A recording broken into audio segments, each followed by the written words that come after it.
Hey everybody, Carolyn Crow here from the Let's Cook at Casey program at the Casey Community Center. Back again with another episode of Let's Cook at Casey at home. On the menu today is roast chicken with melted vegetables. Oh boy, I've tried so many different roast chicken recipes and I've taken a little bit from each of them. I think you are going to love the results. So let's get started.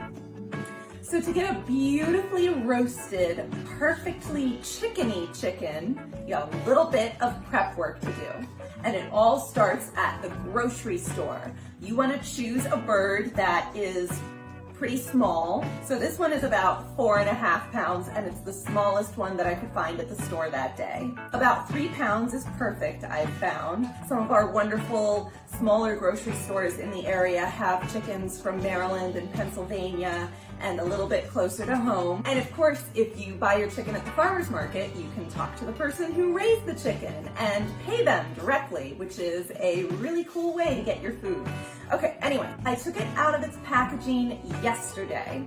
I removed from the cavity the little packet of innards that was in there. I don't have a dog, but if you do, I highly recommend roasting those up as a little treat. Now, I've just been letting this sit in the refrigerator for the past 24 hours. And as it sits, all of the moisture in the skin is evaporating out. That means we're gonna get a super crispy, extra chickeny skin. So I'm just gonna sprinkle some salt and pepper into the cavity. That way the flavor will get all into the meat. And while I'm back here, I'm gonna go ahead and put a little salt and pepper onto the back. And I always move my kosher salt and pepper into a separate container that I use just for this project. That way I don't get chicken fingers into my regular salt dish. Next, we're gonna truss it. It doesn't have to be anything crazy fancy. So I'm gonna slide my kitchen twine underneath. I've got like the tail end and the ends of the drumsticks in my twine here. And next I'm going to do a little figure 8. So like, kind of like you're lacing a shoe. So I'm gonna go underneath this leg and then underneath that leg and pull it tight. And do 2 little loops through. Tight. So it makes for a very elegant presentation and it makes it cook as one big piece. Okay, and now I'm gonna go back up towards the front and you can kind of anchor it under the wings if you want to. I already have the wings tucked underneath and that's just fine like that. Okay, and that's it. That's a beautiful little chicken baby here. I'm just gonna trim it. Okay, and of course I haven't touched anything else with my chicken fingers, and now I'm going straight into my dedicated salt cellar for the chicken, and I'm going to rain the salt down over the meat.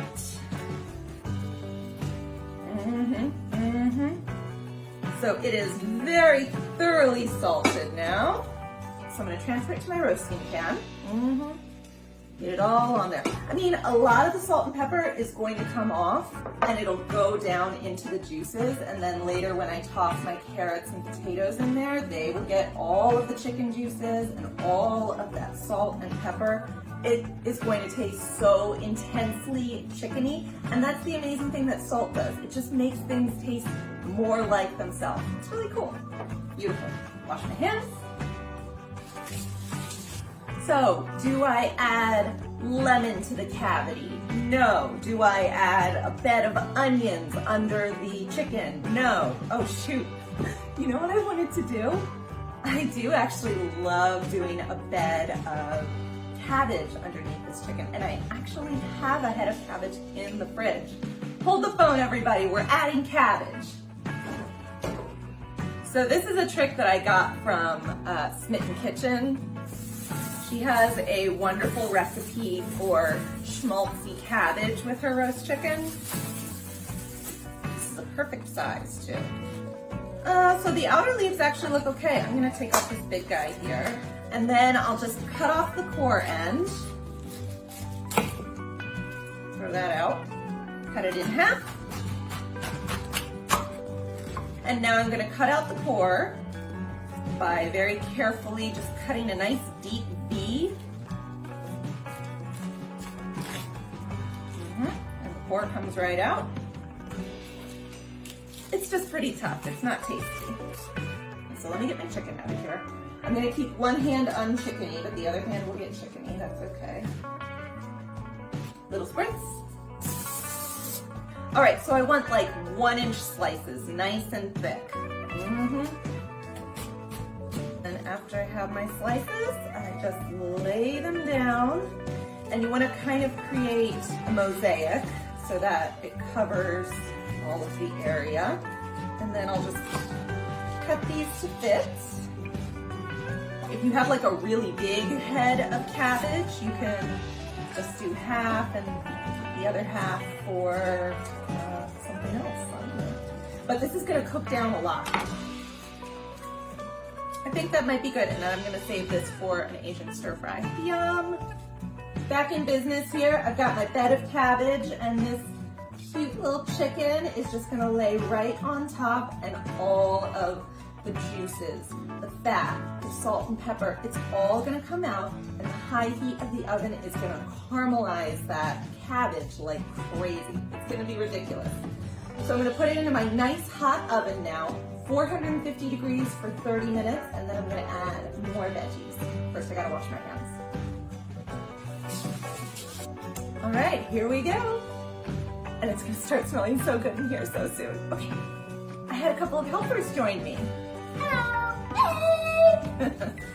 So while the chicken is roasting for the first 30 minutes, we're going to get some potatoes and carrots ready. I don't like to add these at the beginning. The water in the carrots, the water in the potatoes, that is all moisture that can help keep your skin from being deliciously crispy and brown. So we wait and add these later. I think I'm going to leave the potatoes unpeeled, but these young men said that they would help me peel the carrots, so I'm going to show them how to do that. No, Mommy, you do it. I'm doing the big fat one, right? Okay. So we have to be a little bit careful that we don't peel our fingers off, right? But this is a pretty good task for little chefs to help you with. So I'm just going to take nice, long strokes. Now, do you have to peel a carrot? No, not really. You can leave the peel on. It's just a little bit tough. It's the same as the peel on the potatoes. You can either leave it on or take it off. It's personal preference. You want to start peeling yours? Okay. So I'm actually going to save all of these peelings. This is my little freezer container that I use for like the ends of celery and onions. And when I make chicken stock, I'll just throw that in. There you go. That's the right size. No fingers on the cutting board while I'm using a knife, okay? I got it. Okay, where it's big and fat up here, I'm gonna make it a shorter cut. Where it's skinny down here, I'm gonna make it a longer cut. That makes sense? Okay, you hold it nice and strong like that, okay? And with your other hand, you wanna curl your fingers under like a kitty paw. And the whole point of the kitty paw is you hold it with the kitty paw so that if the knife hits your knuckles, you don't chop your fingers off, just hit the kitty paw, okay? Okay. Good. Just go like flop. And then you move the kitty paw down. Good. Good, and that's it. Really good job, Leo. All right. Calvin, do you want to help with the potato? Yeah. Okay, in half one time like that. And that way we have a flat place for the potato to sit. Rule number one to knife skills, get a flat bottom going. Okay, so watch how I do it. I did it in half one time. Again, we want to leave these nice and chunky, okay? Okay. So I'm just going to do it in half one time and then nice big chunks like that. So let me see you take the knife. Really good. And now using your kitty paw, press, press, press. Good. And now make another chunk that big. Good. And now another one. Excellent. Okay. I'm going to put just a little bit of oil on here.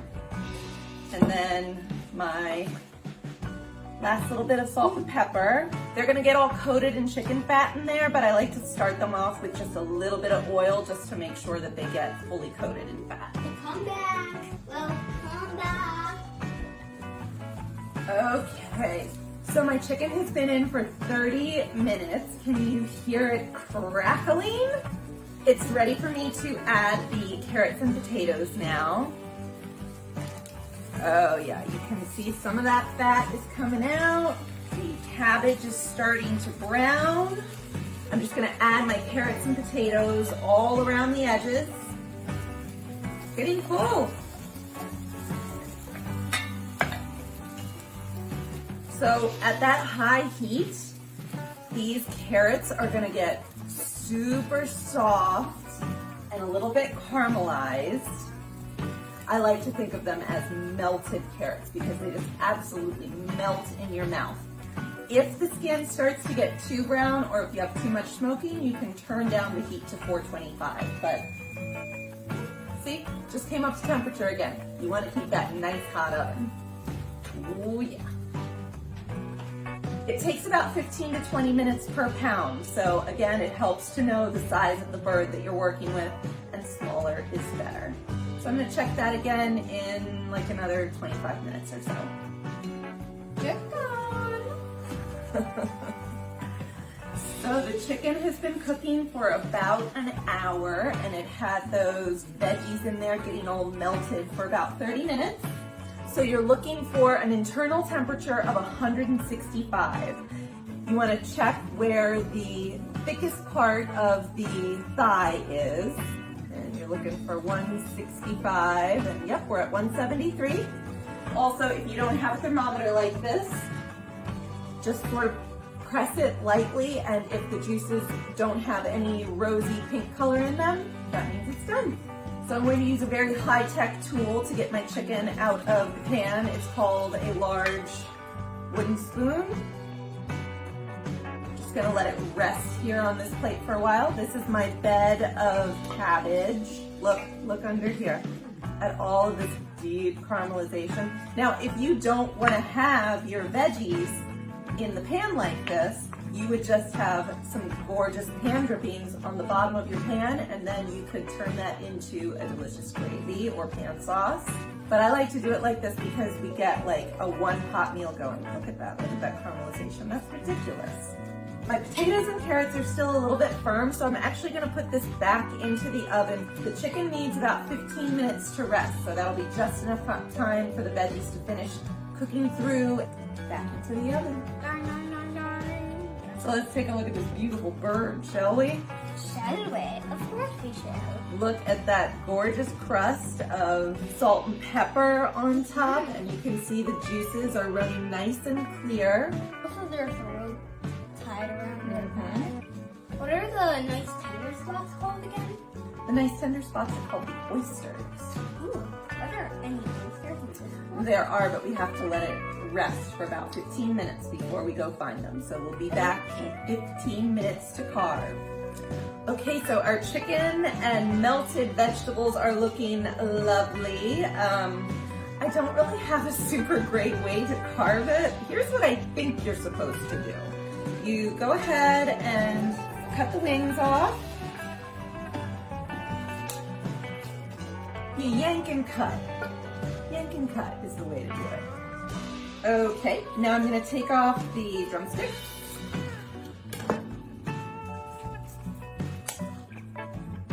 And the thigh. And now I'm going to find the oysters for my kids. That is the super tender back meat. And then I'm just going to take off the breasts.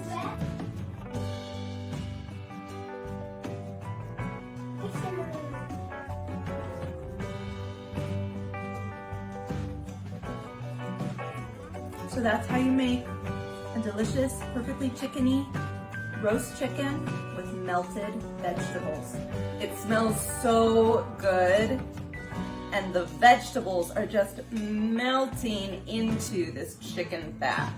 Super tender, got some beautiful browning on them. We're gonna go dig into this now. Calvin is sneaking in because he wants to say bye-bye to you. Bye. Thanks so much for watching, and we'll see you next time. Bye. Bye-bye.